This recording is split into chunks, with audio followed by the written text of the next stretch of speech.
今日係整呢個番茄煮紅衫魚。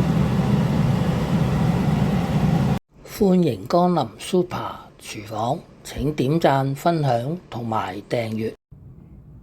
呢啲就係今晚煮番茄紅衫魚嘅材料啦。紅衫魚喺街市買返嚟之後，首先將紅衫魚去鱗，搵個膠袋笠住啲紅衫魚，費事啲鱗彈到四圍都係。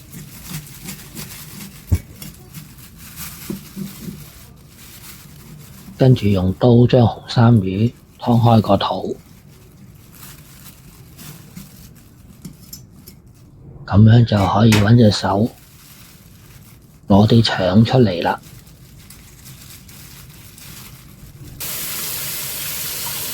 將紅衫魚沖洗乾淨，紅衫魚沖洗乾淨之後，搵廚房紙抹乾。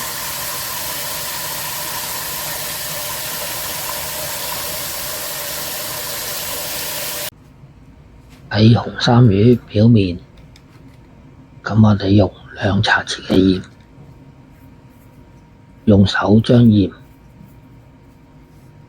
喺紅衫魚身上搽勻全身，將紅衫魚醃佢大約10分鐘備用。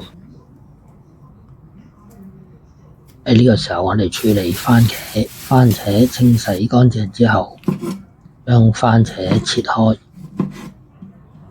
將番茄去頂，番茄切開一嚿嚿，盛起備用。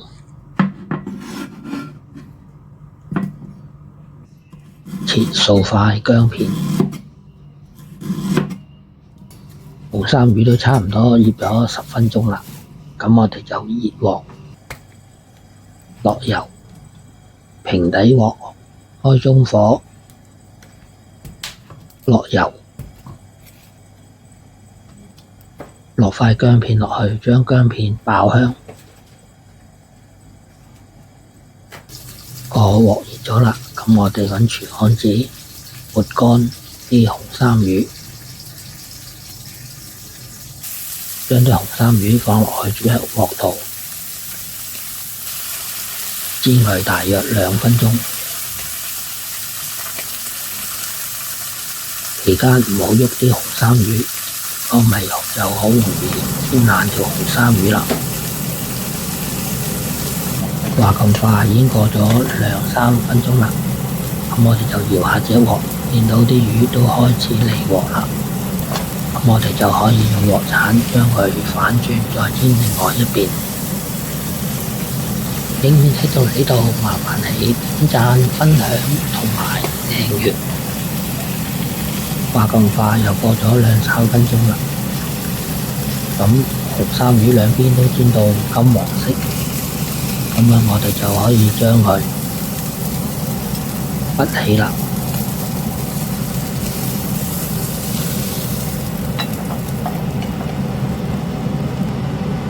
用返同一隻鑊，落少少油，放啲薑片落去，將薑片爆香。再放入已切好嘅番茄，用鑊鏟將佢兜勻。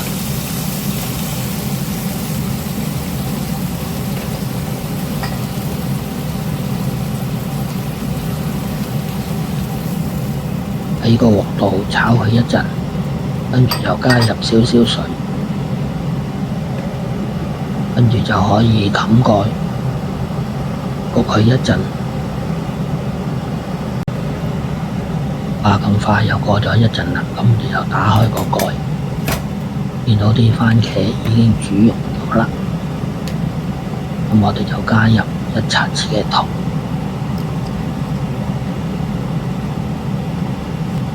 用鑊鏟將佢兜勻，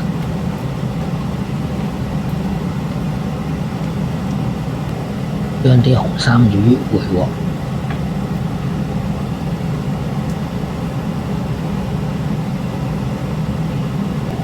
跟住就可以冚蓋焗佢大約1至2分鐘。話咁快已經過咗1至2分鐘啦，啲番茄紅衫魚已經煮好咗啦。咁樣我哋就可以將佢屈起啦。一碟非常惹味、易開胃嘅番茄煮紅衫魚，咁樣就完成咗啦。